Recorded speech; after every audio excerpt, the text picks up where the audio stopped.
Hey guys, what's going on? We all just saw Sinners. We're here with Kyle virtually. So Kyle, why don't you start? What do you think about? I loved it. I thought it was so beautifully shot and directed. I thought all the performances were great. There were so many great oneers that you don't even realize it was a oneer until they cut and you're like, holy shit, like 10 minutes went by. Or at least that's the way it felt. I thought the score was fantastic. They did a really good job of having like composed pieces and then things that actually came from the scenes themselves. It was just fantastic. It's so well deserved. I love that it only had a 6% drop at the box office. That's like the lowest drop out of any modern blockbuster, quote unquote. Off the bat, I'd probably just give like a 9 out of 10. I thought it was great. I thought it was very well written, directed, cinematography. I love the music. I love how the music tied into everything. I was talking earlier about how I feel like the music played such a big part because it seems like anytime people are oppressed, no matter how bad it is, they turn to music to help lift their spirits and to feel better. So that scene where they were kind of showing, the past and the present and the future, I just like how that all tied in with just how strong of a feeling you can get from music. But I would say I would definitely give the movie a 10 out of 10. It was amazing.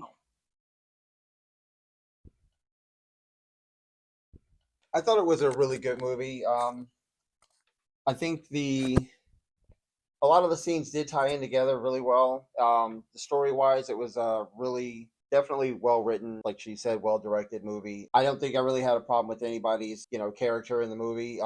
Everything was definitely well put together. I think I give it a 9.5 out of 10, and I definitely would see that again. I would definitely agree. Liked it a lot. Shot on film, so I love that.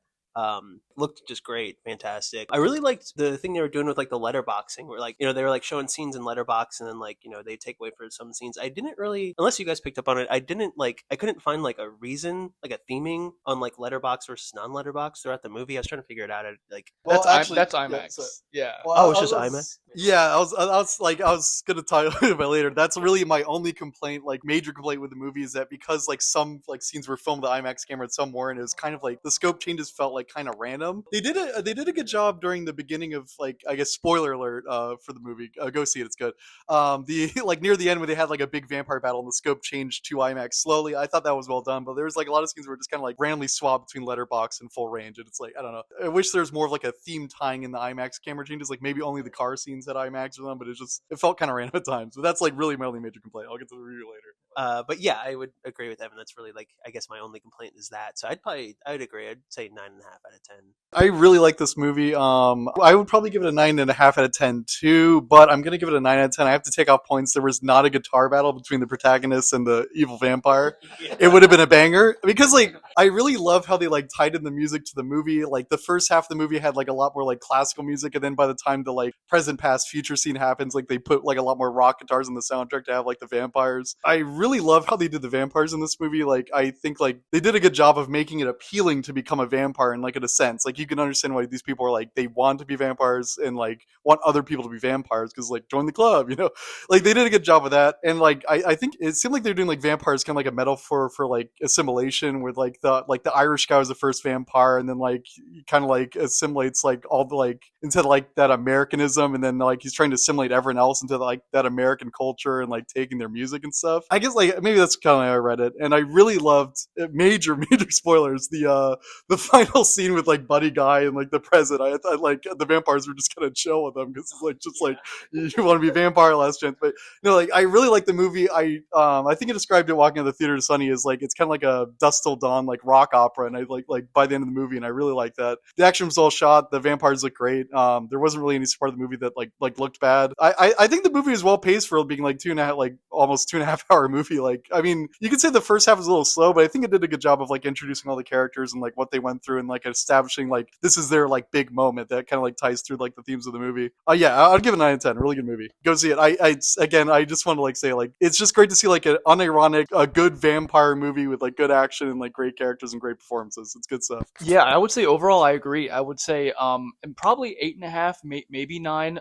Acting was super good. I forget the old guy. I think Delroy. I forget the old drunk guy. Yeah, really good acting. Super great actor. And then the new kid too. I forget his name, but I think this is one of his first films or something. Yeah, no, he was really good, super good. And Michael B. Jordan is like, two twins, but he's not like trying to make one so much like this and the other one like this, so it's so different. Like it was subtle and it was good. I think overall that was great. And yeah, and the IMAX shots were beautiful. It's just the aspect ratio thing. I started noticing that like 10, 15 years ago with like I think Transformers stuff too, where it's like you have these beautiful shots, and that's one way to kind of showcase the film was meant to be seen in IMAX, but then it just keeps cutting. And to me, like I think once you notice it like once in a couple movies, you start to pick up on a lot of it. Sorry, I just want to say like I think you can make the IMAX cutting work, but it has to be like thematic. Like you have to like film certain scenes in IMAX and like certain themes need to be portrayed in IMAX. I hate to, I don't to me it's just it almost breaks like the fourth wall. I think because I notice it so easily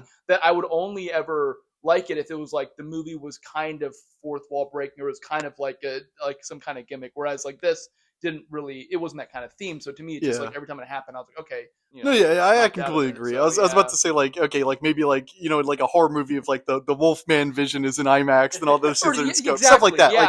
You can implement it into the movie like a little bit more seamlessly, but this is like it was my only major complaint of the movie. It's just the whole IMAX thing, right. And those IMAX shots, they look great, but it's just the cutting between them. They look great, but then I would say like on the flip side though, they look really good, and then some of the other shots like at night that weren't in IMAX were like a little bit grainy, and I don't know if that was like on purpose or just kind of like just because it was at night or something, and like the color grading, like you could see was really faded in the shadows. I don't know if it was like an artistic thing, but it was just very obvious because the IMAX ones looked so good. But no, everything, I think it's hard to say because like there are a couple of spots where I thought it kind of like dragged a little bit, but then like I guess because there's a lot of setup, and then I guess I expected them to show more about how they set up the whole thing. Because like okay, you showed up whatever time at the place, then you have till tonight to get started, but they're all kind of like going into town, seeing people. But overall, like it's not bad. The world building is good, and all the characters were pretty much fleshed out, and I like felt for a lot of them.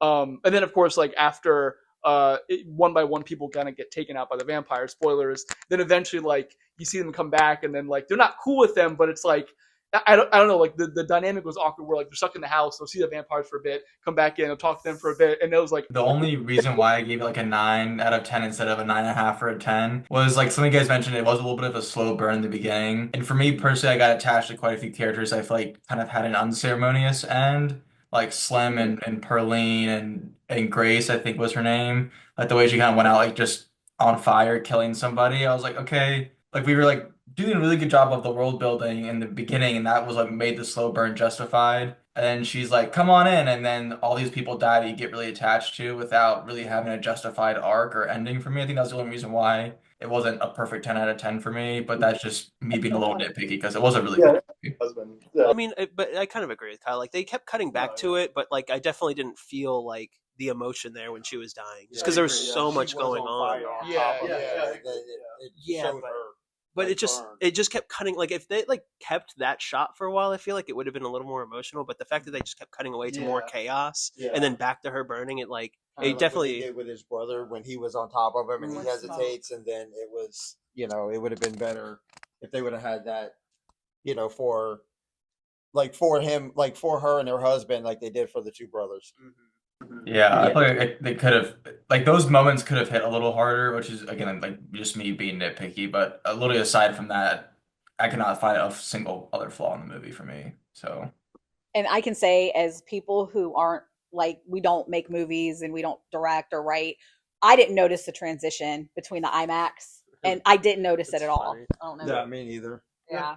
So I mean, I know these guys are all of you are very technical with the movies, but I can just say, now that you've said something, I probably will notice it, but I didn't notice it during. No, it's fine. It's fine. I just didn't notice it during this movie. It's for our normie audience, not that big of a deal. You probably won't notice the IMAX thing. So 10 out of 10 for normies.